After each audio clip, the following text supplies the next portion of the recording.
Dear friends, here I'd like to share with you this article. But Batu Kitang's representative dressing up PDA as an unifying gift in South Sarawak's intelligence. I wonder if former Finance Minister Tengku Razali were bowed in shame to know that Batu Kitang Assemblyman Loker Chang has condemned his attempt to glorify PDA74 as a symbol of Malaysia's unity to be a revisionist tale. I see it as a design with very clear motives to show federal selfish and greedy interests, while unfairly and immorally shift the blame onto Sarawak departed leaders who can no longer defend themselves. See that we have the history and documentary record to tell the truth. In the age of internet, make-believes can no longer be masqueraded as truth. Make-believes crumble face-to-face with truth. Did Malaysia free itself from foreign oil domination through PDA Razali? Did the real shift come only in 1976 when oil concessions were renegotiated into production sharing contracts after the global oil shocks of the 1970s? Was it through bargaining and contracts that Malaysia gains control of oil and gas resources of Sarawak and Sabah? Neo-colonialism took place. Isn't it ridiculously immoral to depict it as to be some kind of mystical moments of national solidarity? I wonder if Razali agrees with Laws that those contracts were a commercial recalibration, not an act of colonial charity inspired by unity.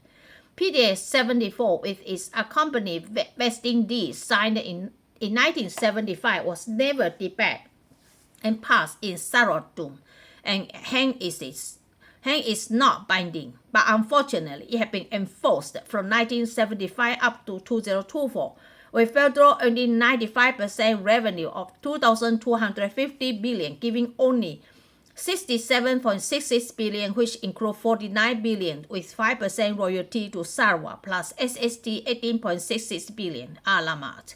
What a shame. Putrajaya centralizing and colonizing moves face its retribution of its misdeeds and its uglinesses, with all kinds of abuses are wide in exposure now. Sarawak's autonomy over its resources was well documented in 2019, with Petronas paying nearly 3 billion in arrears after losing in court, and the vision of absolute PDA supremacy collapsed. In 2016, Sarawak passed the Distribution of Gas Ordinance, and in 2023, Sarawak empowered Petros as a sole gas aggregator. In 2021, the federal government itself exempted Sarawak from Section 6 of the PDA. What does it mean?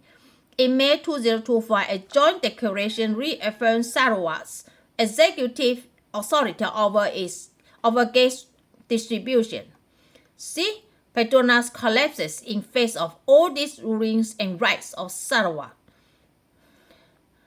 All these exemptions and reaffirmations show that the terms and the conditions of PDA74 were not settled properly in 1974. They also show that Sarawak indeed has constitutional safeguarded rights written into MA 63. For the past 50 years, Malaysia has practiced colonialism, giving 5% royalty to Sarawak, whereas Malaysia taking 95% revenue is a clear proof of a colonial deal to the extreme. Hence, all the economic activity of Petronas in Sarawak are considered illegal to date.